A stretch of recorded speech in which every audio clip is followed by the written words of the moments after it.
Good morning. It is Monday, April 20th, 2026, and you're watching DeProgram with Ted Rall and Jamarl Thomas. Good morning, JT. What's happening, man? Doing okay this morning?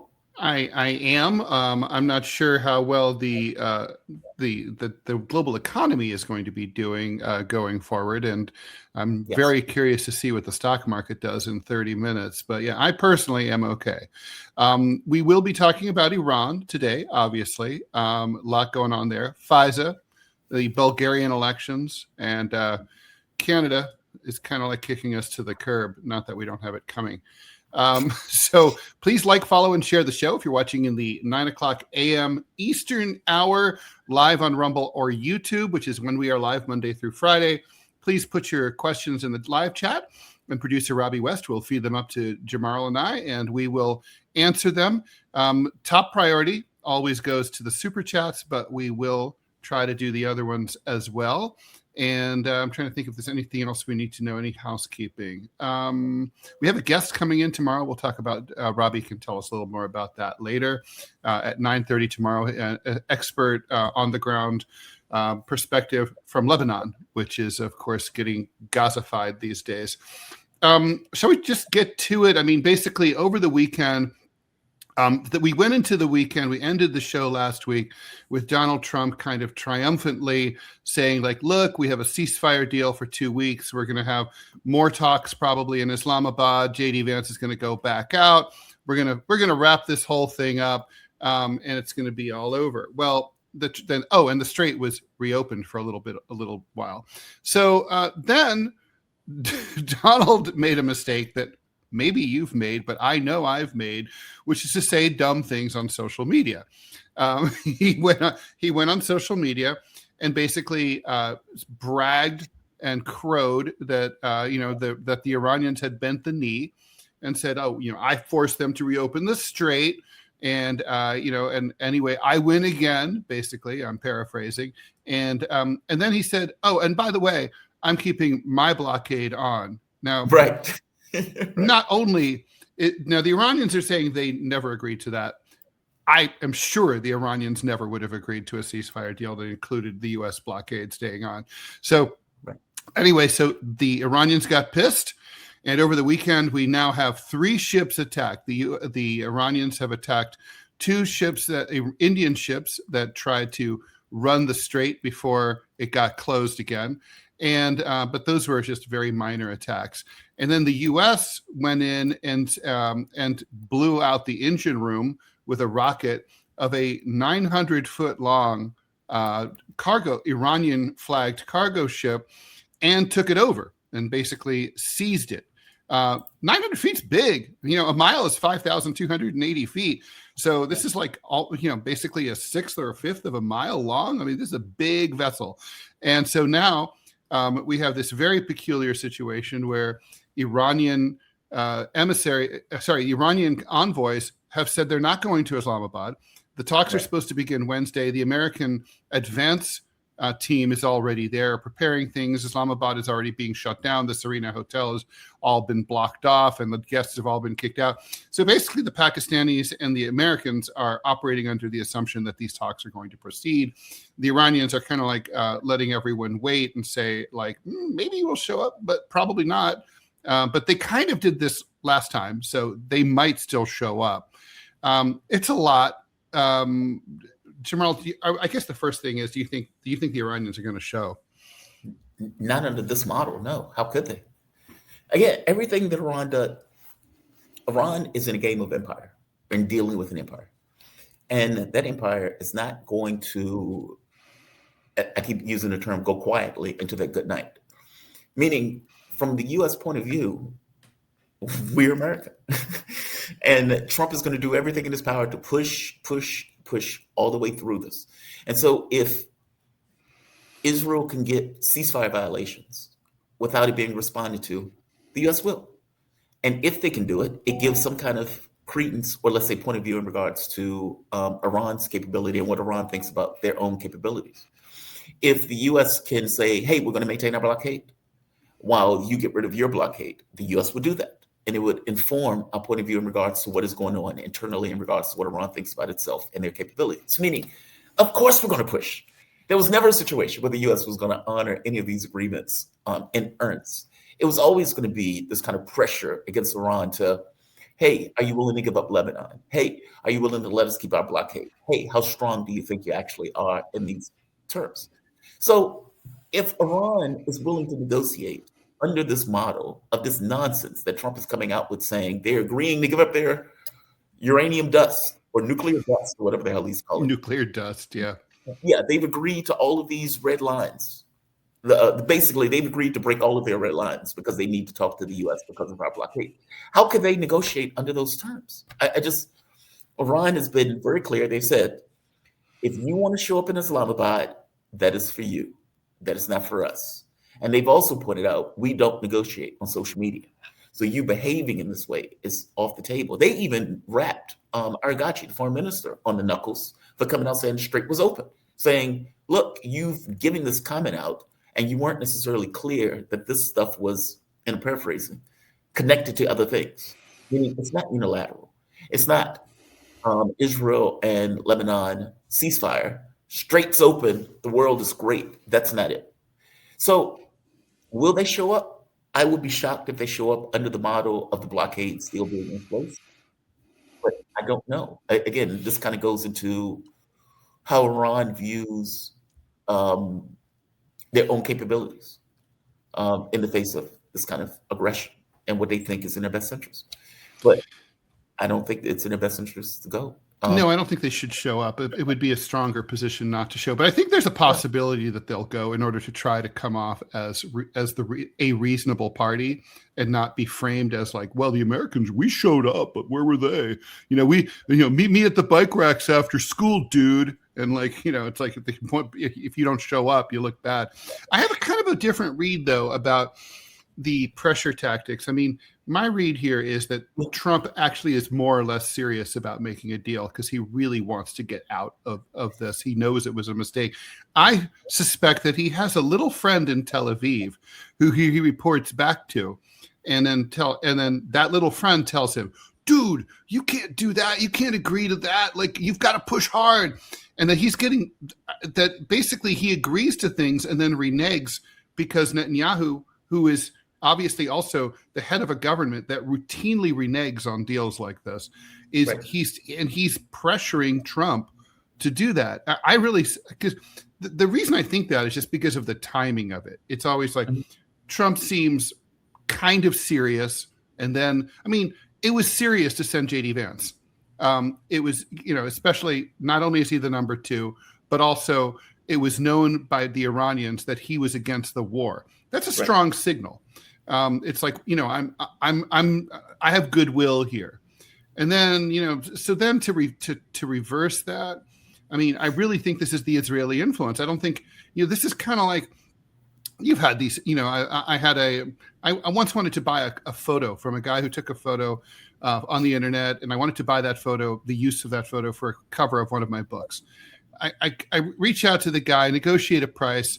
Then he gets back to me and he's like, my friends say that this could become a best-selling book and that I should charge you like $100,000. And it's like, your friends are high, okay? Like, right. I'm not going to make $10,000 from the entire book, and I fucking wrote it, okay? So, but basically, how there's like the friends who are like, pushing you harder than, like they're trying to be supportive, but they push you to go too far.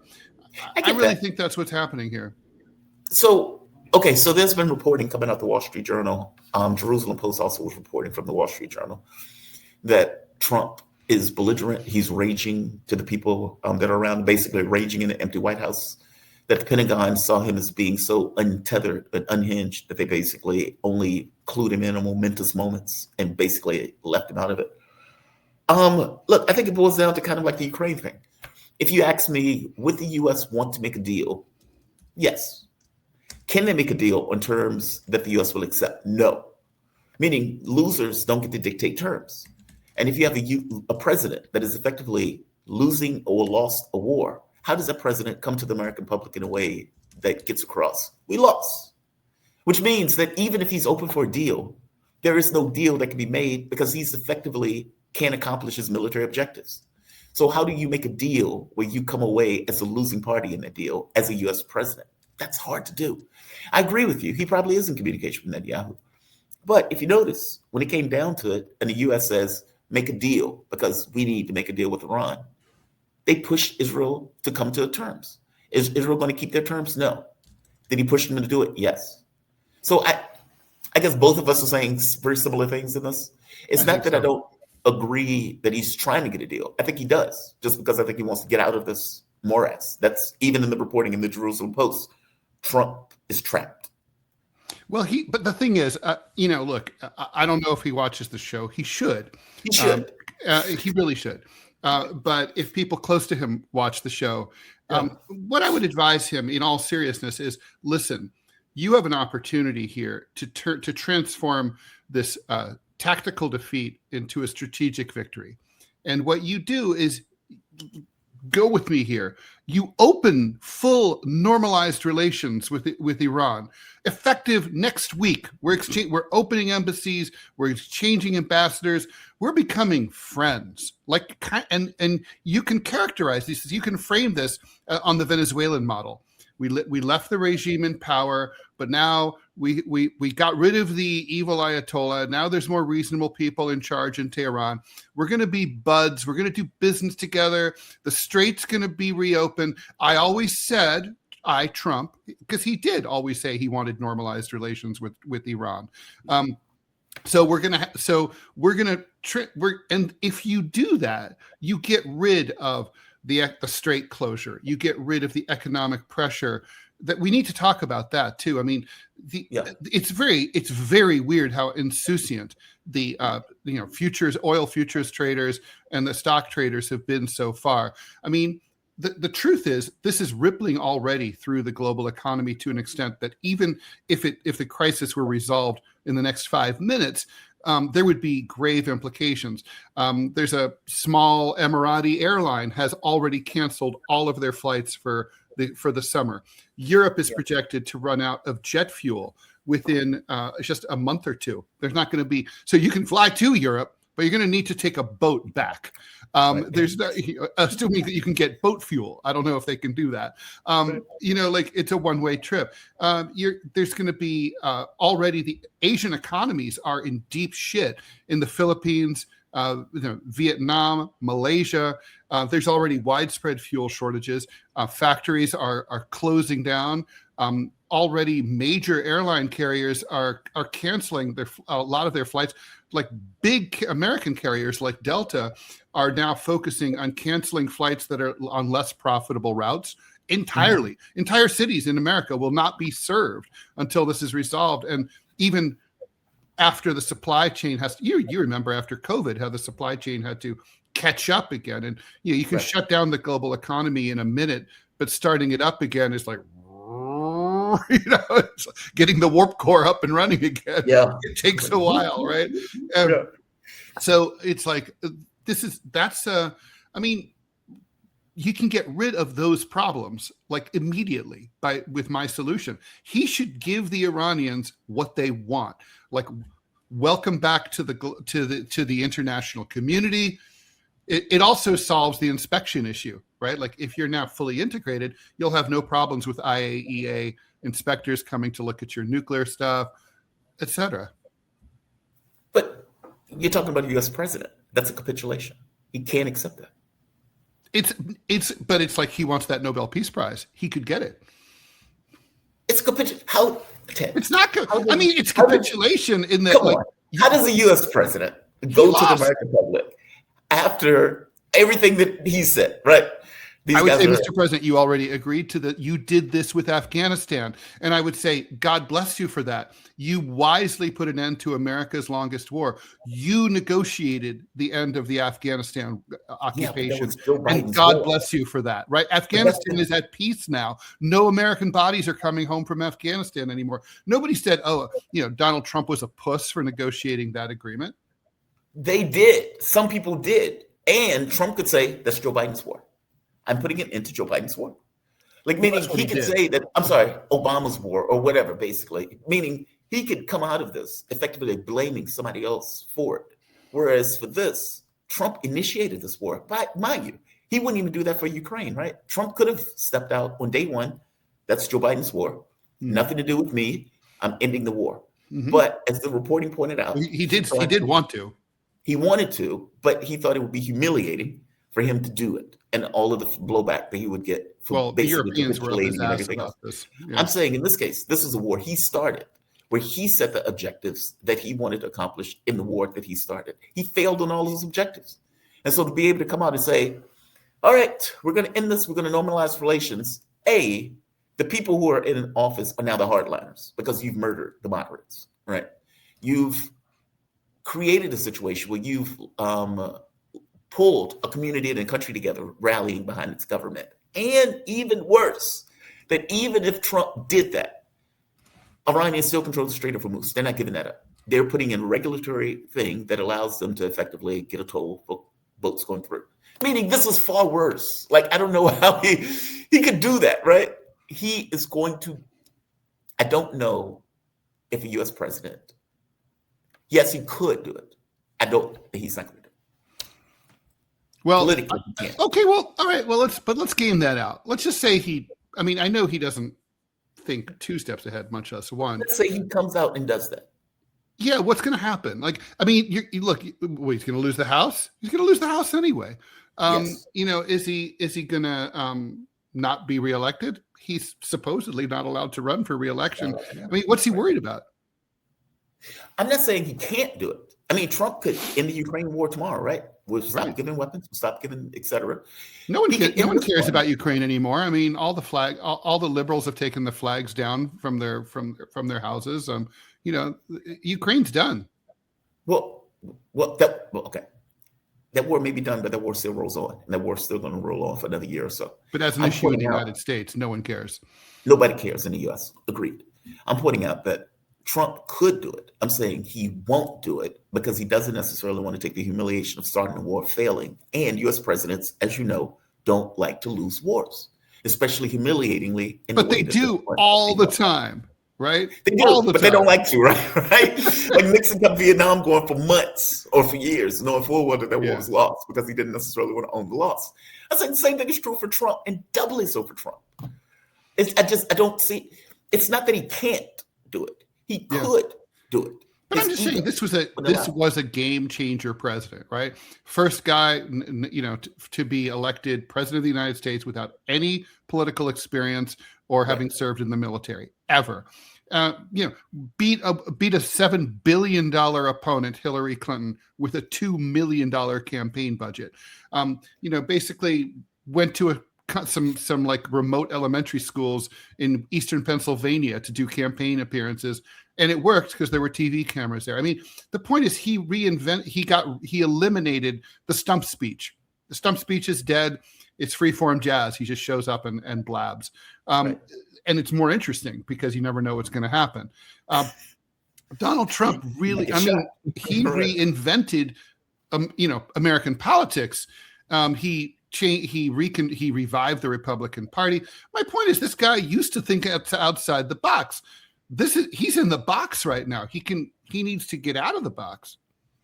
I don't know how he gets out that box. I mean, because look, regardless of him doing free-form jazz, as you put it, it's still a U.S. president. And if you think about it, it's not like Trump is doing anything uniquely, radically different in the office, even though his style is different. I mean, if you think about it, Iran was always going to get attacked. And the direction of U.S. policy was always going in the direction of attack Iran. Yeah, it's actually kind of amazing that it didn't happen sooner, right? When you just consider all the overheated rhetoric for 47 years. Agreed. But I think it took Syria to go down. I mean, it's like the monster was rummaging through the village. Like you could see it, right? You can see Saruman in the eye. Looked like just waiting. You can see trees fall. It's like, all right, that monster is coming.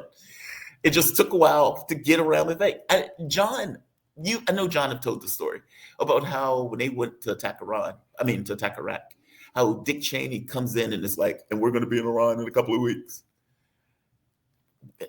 Number 30 years later. They're always thinking about the future, right? I mean, when I was in Afghanistan in late 2001, I saw a U.S. tank go by, and on the back it said "Next stop, Baghdad." Exactly. They're always thinking about the next thing. It's like regardless of who the president was, Democratic or Republican, inexorably they were going towards Iran. So yeah, Trump is free-form jazz in the way that he comes across from a style standpoint, but from the standpoint of policy, this is firmly in line with U.S. policy. Maybe this is not a but maybe detour. he's also losing his touch. Maybe he's gotten beltway bubbled. Maybe he's old. Maybe all of the above. Maybe something else I'm not thinking of. I mean, Yeah. I just feel like Donald Trump 2018 would not make this mistake. I don't know. I mean, 2018 was different. Like, a lot of people make this point about Trump and the Russians and everything else. A lot of what Trump was doing was pushing back on this idea that he was working with the Russians. And so if you remember, that's true. Yeah, it drove him crazy. Yeah. The Democrats gaslit him. Yeah. I mean, it's just it for whatever we want to think about the whole Russiagate stuff, it constrained his administration in a way that constraint is off. True. I think my this advice is probably would have been to problem. ignore it and just move and do your thing. But yeah. So I guess now, I mean, look, regardless of whether there are talks in Islamabad or not, and I think the odds are against it. I don't think they're zero, but I think it's not likely to happen. All right. So, as the Rolling Stone said, time is on Iran's side, right? So it's a waiting game. And now the Iranians, and so Donald Trump has threatened for the second time in 2 weeks that tomorrow is going to be Iranian infrastructure death day, right? Like the ceasefire expires tomorrow. He's going after all the power plants and the bridges. Now, here's the thing, right? Like, he was bluffing last time. Yes. Is he bluffing this time? See, that's always the rub with Trump. You never know. Yeah, you never know. It could go either way. And if you're Iran, you kind of have to accept the pressure strategy. Mm-hmm. Meaning, because a lot of the stuff is just pressure, right? Like, what will the U.S. do? What can the U.S. do? Will they do X, Y, Z? And last time, I'm going to destroy Iranian civilization. That was his point, right? I'm going to destroy Iranian civilization. And again, what was he doing? Pressure in order to try to get something out of it. The problem that I think he has is they don't trust you, dude. They don't believe a word that's coming out of your mouth, right? Like if Donald Trump's lips are moving, he's lying, right? Yeah. As far as they're concerned. And that has to be their point of view. It has to be. It has to be. There's no other way around it. It's like, they're not. They have to be complete idiots to look at it any different way. Yeah, they have to prepare for the next stage of the struggle, which I suspect they're doing. Yeah, I'm sure of it. Let's take a few questions. Manchild, thanks for the $1. Morning. If Israel's 2026 strategy relies on a coalition of Christian nations, how does it reconcile that with soldiers desecrating Christian statues and communities in Lebanon and Gaza? I'm glad you brought up Gaza, and Syria, because it has certainly happened before. Yeah, and Syria. I mean, they have no issue doing it. I mean, I don't know how people reconcile this idea of a genocide and Christ. I just don't get it. It's like these guys out there murdering babies and blowing up hospitals. Christian babies and blowing up Christian churches and and I mean, like the last Pope Francis was just devastated by what was going on how the Palestinian Christian community was being targeted in Gaza. It would be wrong not to put Robbie up while we're talking about this. And Robbie, I also wanted do you want to repeat what you said in the chat about the donors? Because I thought that was super interesting. Yeah, well, I think the reason why Trump's in a box, I don't think it's so much ideology. I think that this is people Trump is repaying the people who funded his defense teams when he was the victim of lawfare. He is trapped. Listen, if someone owns you economically, because the Democrats, if they would have had their way, Trump would have been bankrupted. He'd be in prison right now. The only reason why he's not is because he had a very well-financed legal team that was able to protect him. Now he's president again. That bill has come due, and that bill is not due in the form of money. It is due in the form of foreign policy and influence and providing cover for the people who paid for his defense. Can I prove that? No. But, I mean, if there's smoke, there's fire. And that's just my take on it. I think he just owned. As far as what Hegseth is doing and what Israel does, I don't really know how you reconcile that. I mean, you have Israel bombing Christian churches. They use tanks and attack the oldest operating church in the entire Near East, and there's not a peep, not a word. Yeah, it's team politics, right? I mean, it's like, isn't it sort of like the equivalent of we're going to defend Joe Biden even though he's drooling? We're going to we're going to defend Donald Trump. We're going to say he's like doing God's work even while he's balls deep in Stormy Daniels. I mean, I really think, Ted, honestly, what it is how when we were talking last week off camera, and we were talking, it's like Robbie, you're kind of a rarity because you actually believe this stuff, and it's true. I really do believe this stuff. I'm not a cultural Christian. Like, I am a Christian, and I think what is it? So many people in this country or in the West either have completely rejected religion, have just gone atheist, or agnostic. Or well, not most. Polls consistently, even though the numbers have dropped, America is still overwhelming majority of Americans still identify as self-identify as Christian. Well, identifying as a Christian and being one are two very different things. Like, I can identify as a Muslim, but not actually believe the tenets of the faith, right? So, I mean, I think that's where. Well, we live in a world where anybody can be anything, right? Like, I literally can transition to be a girl. I don't have to grow boobs. I don't have to take estrogen. I don't have to put on a dress. I don't have to wear lipstick.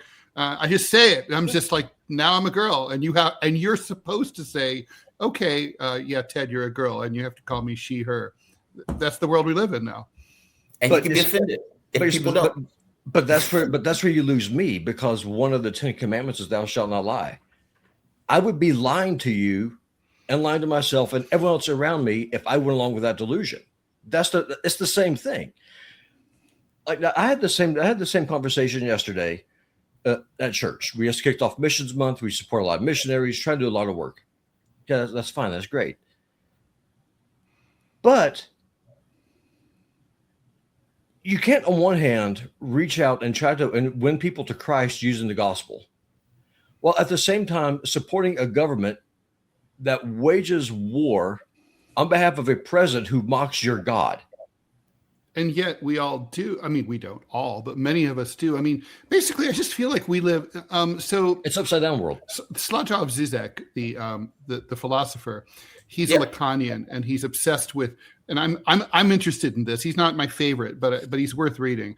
And he basically says Sartre's my favorite, but he basically says, that man is on a quest for the real in the postmodern era, and that what's real is like really elusive, and that when people find something they think is authentic and real, they latch on to it because it's so precious in this time of fakery. And I mean, everything is fake, right? I mean, like we live in the land of the free and the brave. Like, not really. I mean, the NSA is up our ass and we don't really care, and the cops are fucking with us, and we're not brave enough to protest in the streets or to tell the cops to fuck off. We live in a democracy. 2 parties for 330 million people. That's not a democracy. So everything is fucking fake. And so this is just now religion, which, a lot of people, atheists would certainly argue is fake. But the point is that, like, it's being, even within its own construct, people who claim to be religious often aren't, they're faking it. But none of this stuff has changed. That was always true, right? Yeah, I mean, it just seems like it's more acceptable now, and that you're supposed to just think it's okay. But I think they thought it was more acceptable back then too. I mean, it's almost like it's an imitation of an imitation of an imitation, right? Like, whatever was real at some point becomes imitated and that type of stuff. Now, I understand. I understand this point. It's just, but I get the sense it was always that way. Like, the priests really my mom used to view religion as a Chinese menu, one from column A and one from column B. Right. And I would be like, but Mom, it's a religion. Like, if you either believe all of it or you don't believe any of it, that's how religion works. And, exactly. But is it? I mean, is it really all or nothing prospect? Well, for sure. Like, for example, it is for me. Well, for example, JT, I literally believe with every fiber of my being in the virgin birth, that Christ, he came to this world, he never sinned, he was God in flesh, because the entire point is that God came down to us to meet us because we are incapable of reaching him. That's the whole point. He then went to the cross, died, and resurrected on the third day. If I reject any of that stuff, I cannot be a Christian. Now, I can say I'm a follower of Christ's teachings. I believe in what he taught. I'm all about the Sermon on the Mount. Okay, that's fine. That's great. I'll still split hell wide open whenever I die because I'm rejecting him as God. That's the point. It's either a yes or a no. It is a binary choice. So you can't. So you have to accept everything that's in the Bible, or you accept nothing in the Bible. Is that what you're talking about? Yeah. Oh, I wouldn't say that. That's a point of view. That's a fundamentalist point of view. 62% of what's in the Bible, but it doesn't. Well, I'm a fundamentalist. I would say it doesn't really make you Christian. It's sort of like if you're a communist, you can't really believe in. There's some things that are not. You really can't believe in and be a communist. Well, but you even believe the contradictory things. Like what I'm getting at is this idea that you have to believe everything or nothing seems to be outlandish to me. So a person who, let's say, is political philosophy, for example. Sure. So if the person disagrees with one tenet of communists, they're no longer a communist, or if they disagree with it is, I think. Well, no, you got, for example, now there's different interpretations and stuff. Absolutely, like when it comes to violence or warfare. Right. That's what I'm getting at. Interpretations of different doctrines are. That's one thing, right? I'm talking about the key tenets of the faith. Like, do you believe that Jesus was born of a virgin? Yes or no? You can't be a Christian. You cannot be a Christian and reject that, because at that point you're calling God a liar. Now, on the flip side, though, you can talk about, for example, in the Old Testament, the Bible famously says an eye for an eye and a tooth for a tooth. Jesus then says, "I give you another commandment: love your enemies, as you love yourself. If a man takes your cloak, give him your shoes also." Jesus also says, if you don't have a sword, sell your cloak and go buy one. That's not a contradiction. That's him explaining that the times are changing because he's leaving, and that he's not going to be there to protect his apostles. The Bible also says that there's nothing worse than a man not to provide for his family. If you do, you're worse than infidel. I happen to believe that part of providing for your family is not only financially, but it's also physically protecting them if they are in danger. Because that's part of it. That's not how I read that. But I mean, obviously that is an obligation, but it's not. I think when they say providing, that's not what they meant. Yeah. But I mean, but these are the kinds of conversations and disagreements that people have had for 2,000 years, and that's making you less of a Christian. But you cannot deny that Jesus is God come in flesh and be a Christian. You can call yourself one all you want, but you're not a Christian. It's just like you can't be a Muslim and deny that Muhammad was the messenger from God. Right. It just simply doesn't work. There are some things that you're able to argue about doctrines, but that core tenet, you've got to agree on. You've got to accept that. And here's the worst part for a rationalist like the two of you. It's 100% unprovable. It's all based on faith. Right. Right. Yeah. I mean, it's just belief, right? I mean, the person has to accept it. So look, Americans have a hard time with my point of view because so many Americans, they call themselves something, but they don't actually believe it. See, I don't have an issue with your point of view because it's whether I believe it or not, it's at the very least earnest and consistent. I take issue with a lot of people do. Yeah, as long as it doesn't lead you to evil. Like look, I just heard over the weekend. I forget the guy's name, but it's former Israeli. Well, he's an Israeli guy who's now a professor at Brown who wrote a book called "Israel: What Went Wrong." And basically, he went from being a Zionist to an anti-Zionist. And he basically has concluded, like I concluded actually years earlier, I could have just told him. I mean, that Zionism was inherently like an ethno-nationalist, colonialist project, right? Inherently. Yes. And that therefore, the logic of Zionism naturally led to the genocide in Gaza and now in Lebanon and the West Bank. Right. And I think logically, if you have but I don't think Christianity I have friends who would disagree with this. I don't think Christianity logically leads anyone to evil. And therefore, I have no problem with anyone being, Christian. I mean, hell, I have no problem with people being Zionists. I just think they're wrong. And I think it is a dangerous ideology, but it doesn't make them dangerous people necessarily. But really, maybe it does. I don't know. As a part of a group, it does. I mean, it's like saying, is a Nazi dangerous? Well, it's not as an individual. An individual Nazi is not dangerous. Was John Rabe dangerous? I disagree. I greatly disagree. Because I think it powers their point of view.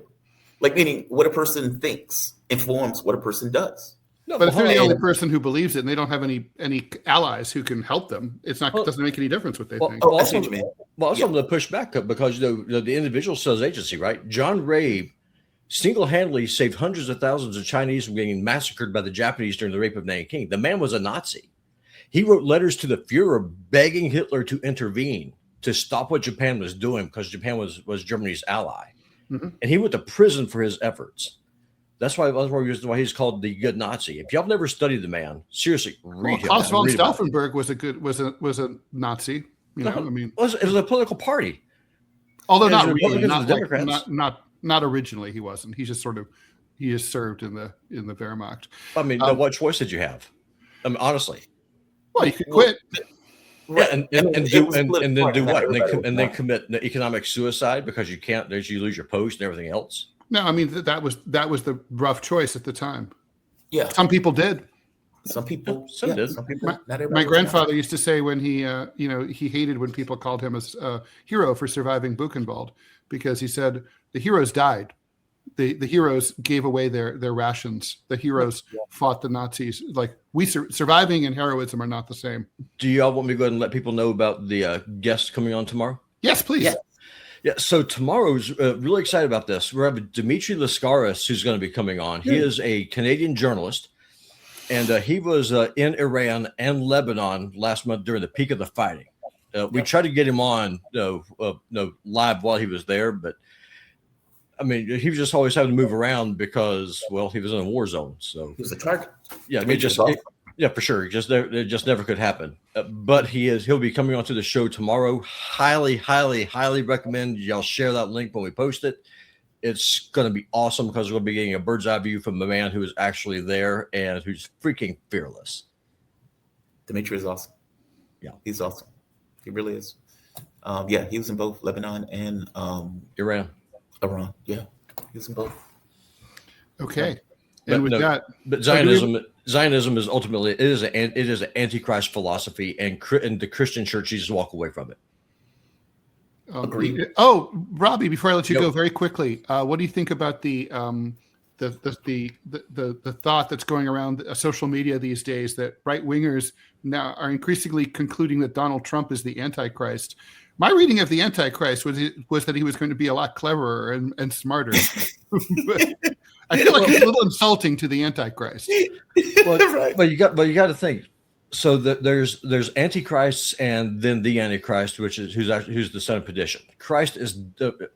Donald Trump is definitely a version of the Antichrist. He is a Antichrist.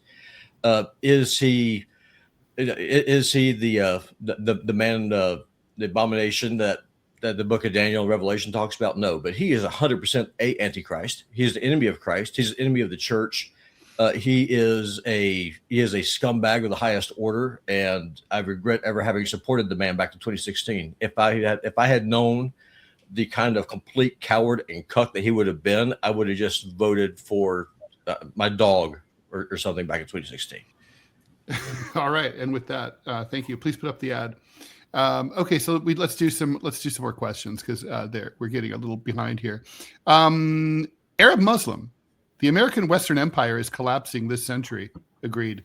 Do you expect it will be a peaceful demise of the American regime, and perhaps more importantly, do you see that it may be fast?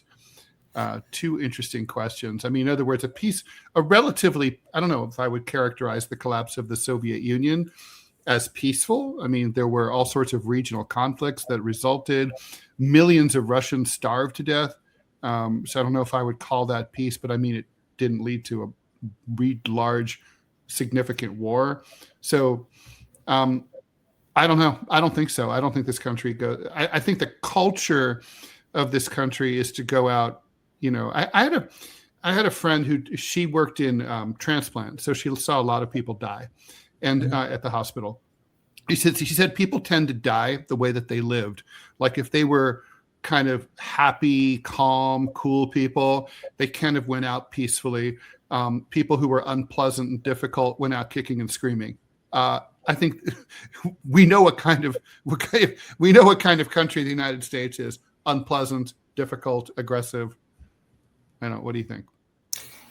I don't think we go silently into that good night. In fact, I think what we're seeing now is a climax, this kind of thematic climax of an empire. That is, to use the euphemism, or not the euphemism, but to use the example that you gave, kicking, screaming, clawing, biting in order to avoid going into that good night. I think it's that. I think if you look at the wars, for example, the Ukraine-Russia war, if you look at what we were trying to do in the sense of China with the economic sense, if you look at what they're doing now militarily in regards to global energy markets, where the U.S. effectively is asserting control over global energy through a blockade that it's enacting on energy. I mean, because it would be like, hey, we're going to turn on the Russian tap. Who the hell are you? Right? We're stopping Iranian oil from going to China. We don't want China to take Iranian oil. Meaning all of these things is the U.S. trying to interdict this idea of a multipolar world coming into fruition, coming into focus. And this seems to be this kind of last gasp of empire in the way that they're trying to stop it. The catch is putting us on a precipice of a larger war. I mean, we're bumping heads with China as we speak, talking about raiding Chinese ships, for God's sake. Oh, it's crazy. Talking about it. We're doing it. Yeah, we're doing it. Let's do the ad here. I mean, I don't see, this doesn't, and you get Russia and China, Lavrov talking to Wang Yi saying we need to stop the U.S. The U.S. needs to fail in its efforts to maintain unipolarity. Agreed. So this is the thematic struggle that we're seeing. You've probably noticed Rumble is growing fast and it's not slowing down. They're building a real alternative to big tech that puts creators first and actually protects free speech. And now there's Rumble Premium, an easy way to upgrade your experience. With Premium, you get ad-free viewing across the platform, no pre-rolls, no interruptions, just the content you came for. Plus, Premium members unlock exclusive content like bonus videos, behind-the-scenes drops, and more from your favorite creators. Right now, Rumble is offering $10 off an annual subscription. Just go to rumble.com/premium and use the promo code STUDIO at checkout. That's rumble.com/premium, promo code STUDIO. No ads, more freedom, and content you actually care about. That is the deal. And before I forget, I knew I was forgetting something. We have our Q&A show today, Monday at 12 noon Eastern time. We'll be taking questions, and unless something major breaks, that'll just be a question and answer show. So please do tune in 2 hours and 17 minutes from now. We should talk about Bulgaria. Yeah? Yeah, the elections. Yeah. So I almost went to Bulgaria, actually. I was supposed to be going to Bulgaria. Yeah, Bulgaria was going to be on my list of places because you could stay there for like 3 months. I found a place on the coast. And not to mention, they weren't belligerent. They weren't insane. So, but I'm sorry, the story. Well, so anyway, it turns out that former President Rumen Radev leads a party called Progressive Bulgaria, and he seems to have settled sort of an unsettled Bulgarian election landscape for the first time in years by having one of the largest parliamentary mandates by any party in recent years, winning nearly 45% of the vote. That's a lot, better than expected. It's widely anticipated that he will warm up relations with Russia that had cooled off significantly under the previous regime. So, I mean, the Ukraine-Russia conflict, even though it's not really at the top of anybody's thoughts here in the United States, still looms large over European politics. And I guess it's understandable, especially in Central and Eastern Europe. Bulgaria was in the Warsaw Pact. It was an Eastern Bloc country. I mean, it would be a little insane for Bulgaria not to have good relations with Russia. So, I mean, what are we to make of this? I mean, just a return to sanity or what? I think people are sick of the war. I mean, the war's been going on for 5 years, or nearing 5 years. Europe has taken an economic hit for it, like meaning all of this, we're not going to use Russian energy, and all the Putin is this, Putin is that, all of this, propaganda that went along with maintaining and sustaining the war effort. I think in the same way that you pointed out in the United States, the war's over. We don't really care. I don't know if we ever really cared, if I'm being bluntly honest with you, considering the number. Meaning, if we cared for Ukraine, we would have wanted the war to stop, not all of these Ukrainians to be dying. And I suspect when you get into states like Bulgaria, Hungary, Czech Republic, Slovakia, etc., they're sick of it. I mean, as you pointed out, they're right beside their neighbors. I mean, it makes all the sense in the world to have decent relations with your big brother, Russia, former member of the Soviet Warsaw Pact. I think the nations and the populations are sick of the war. That a lot of the stuff had to do with the people at the top, let's say the elites of Europe and the European leaders. I think it was their war, not the population's war. And I think that's what I could be wrong. But I don't think I am. I think they're sick of it. Agreed. Manchild, thanks for the donation. If Israel's, let's see. I think we already did that one. I think this is another one from the same person. As Spain and Ireland push to end the EU-Israel Association Agreement, does this signal a permanent rift in Western support or just a temporary diplomatic rebuke? So it depends on who you're referring to. If you're referring to leadership, leadership hasn't necessarily separated themselves from Israel in real sense. I mean, they would make noise because the population felt some kind of way about Israel committing a genocide. But the leadership, no, I don't think there's, Spain, you're going to get pockets like Spain and Ireland. But if you look at the West as a whole in regards to the leadership of those countries, they're firmly behind Israel. Correct me if I'm wrong. Do you disagree with me on this? No, I agree with that completely. Yeah. Let's see. There was something else here. By the way, it's in their interest to be. From their point of view, it's in their interest. They're looking at Israel as their little project in the Middle East. And so do they want their little geopolitical project to be curtailed? No. Are they embarrassed by the genocide? Maybe. Does that affect their project? Is fucked. Yeah. They should just cut bait. Lune Leger, I like the Deep Space Nine stuff in the background, Jamarl. Oh, thank you. Thank you. I need to switch out Dax. I actually have a picture of Q. I like Q better. And I have a picture of David.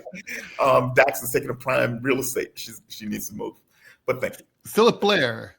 What do we know about psychedelic-assisted therapy to treat PTSD, which is in the news right now, right? Because the president just signed an executive order saying that people can take magic shrooms, or at least urging the federal government to move towards the legalization for medical purposes, especially for veterans suffering from PTSD, but anyone suffering from PTSD.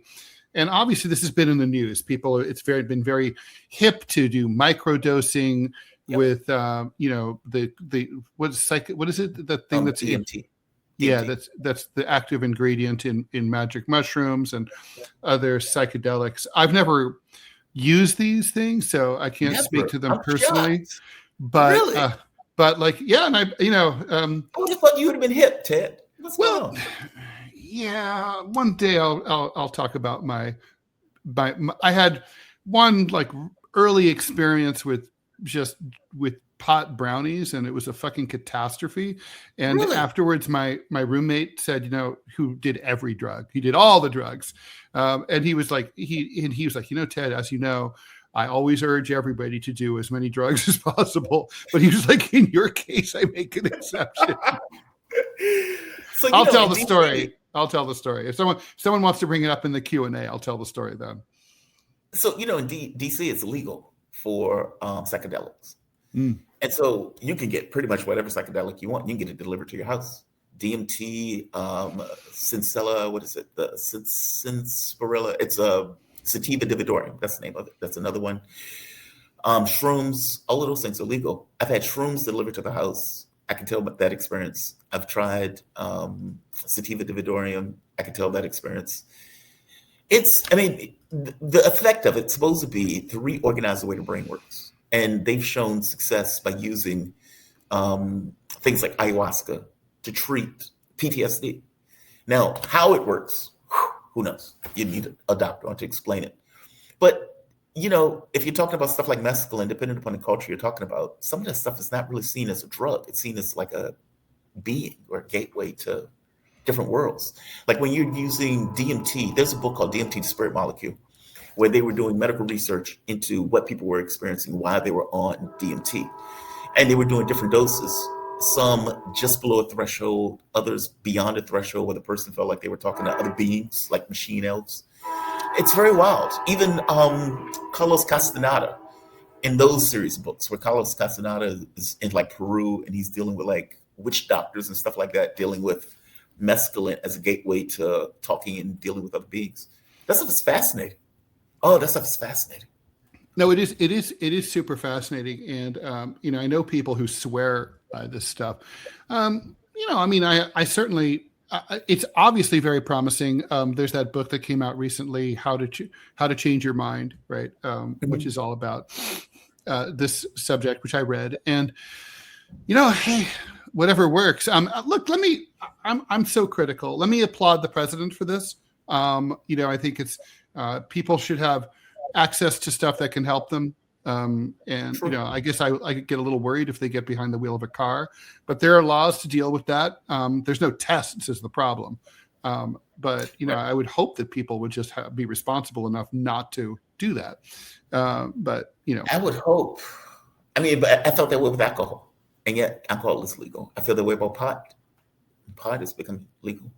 Yeah. If people are going to do it. Driving while stoned is rampant. Everybody's doing it. Yeah. And they should. So let's talk about Mark Carney. I just thought this was the classic JT question. So, Canada's always been like our vassal state. They even their coins even copy the shape of ours so that the same vending machines would work, right? Right. They're literally like our little brothers up north, and we've always taken them for granted. They've been at our side fighting in all of our stupid wars. When you're in Canada, you know that they're like feeling totally overshadowed, like the little brother to the big brother. Yes. And Donald Trump went really out of his way to insult the shit out of them, calling them the 51st state, saying he wants to annex them, imposing tariffs against them. He basically went to war unilaterally against them. And not surprisingly, they're really pissed. Now, the Prime Minister, Mark Carney, gave a speech yesterday saying that it used to be a strength to have strong economic ties with the U.S., and now it's a weakness, and Canada has to spin off. This isn't really new. This is something that like the Canadians have been talking about for months. But it's it's striking that this is now mainstream Canadian. This was the most unforced error. And I got to tell you, I don't blame Donald Trump. I blame the American people for not pushing back against Donald Trump on this, as for so many other things they've failed to push back. Someone should have just been like, at long last, sir, have you no decency? These are the fucking Canadians. They're our best friends. And like, we should be like, it's unconscionable to pick a fight with your best friend for no reason. I agree with you.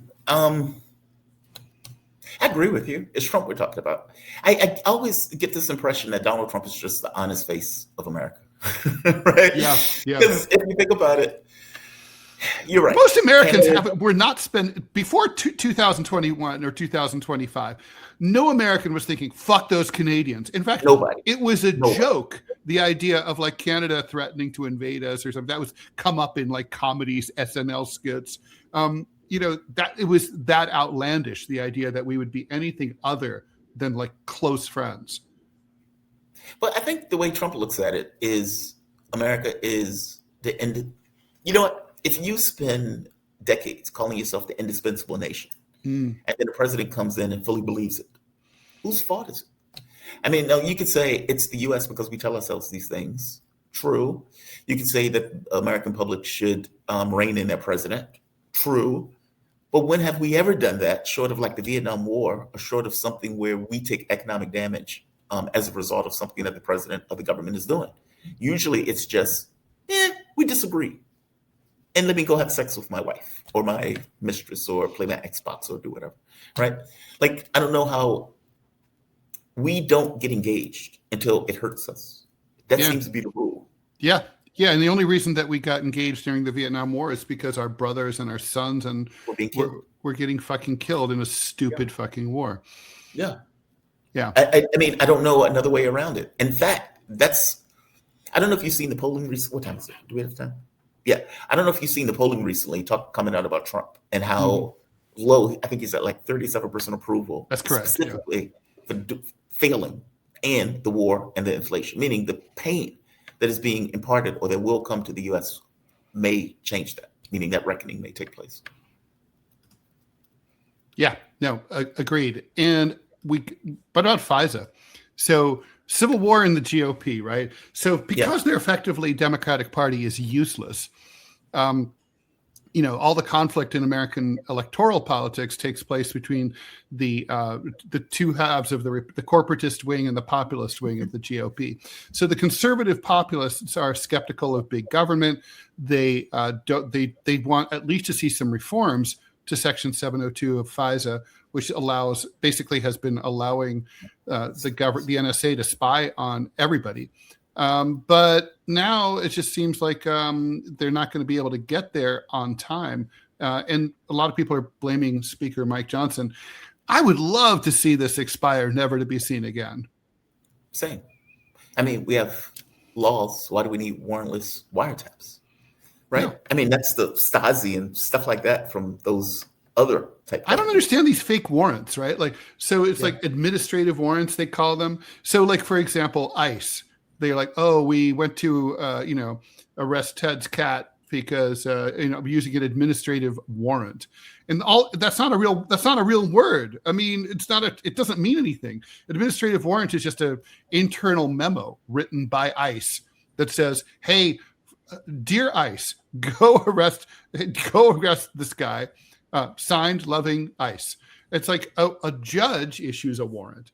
And that's how it should be with FISA. Like you should I know it's a judge, but it's not a judge that's operating within the context of a normal adversarial legal framework where there's, both sides are represented. I mean, the idea that it's like they're acting like this is a court, even the language is off. It's not a court. It's not a court. I mean, the way it works, right? So I don't know if people know this, right? So I'll explain it.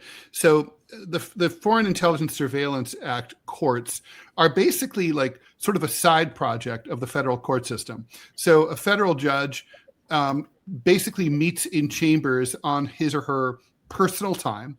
And then a government lawyer comes in and says, we'd like to spy on Jamarl Thomas. The judge says, okay, what basis do you have? And they say, oh, well, we think he's a bad guy, and here's why we think that. Then the thing is, there's no one in the room who argues against it. There's no Jamarl Thomas lawyer. There's not even a generic defense anti-surveillance guy who says, you don't have enough. You have no evidence that Thomas has done anything wrong.